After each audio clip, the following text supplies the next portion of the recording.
Hazırda Əmək və Əhalinin Sosial Müdafiəsi Nazirliyinin Xankəndidə açdığı sığınacaq mərkəzindəyik. Və burada Xankəndidə yaşayan Qarabağ əsilli Azərbaycan vətəndaşları olan ermənilər buradadırlar. Mən istəyirəm indi onlarla həm də biraz söhbətləşim.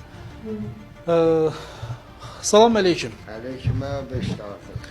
Azərbaycan dilini bilirsiniz. Bəli, bəli. Doğma dildir, nə cür bilmirəm. Doğma dildir. Balası olsam, Bakılı balası olsun, ya da ki Azərbaycanda doğulub, böyümüş, Azərbaycanın çörəyini yeyib, suyla içib, dil bilməsən, o deməli, deyilən, o öz anasını da xoşlamır, sevmir. Sizin ata familiyanız nədir?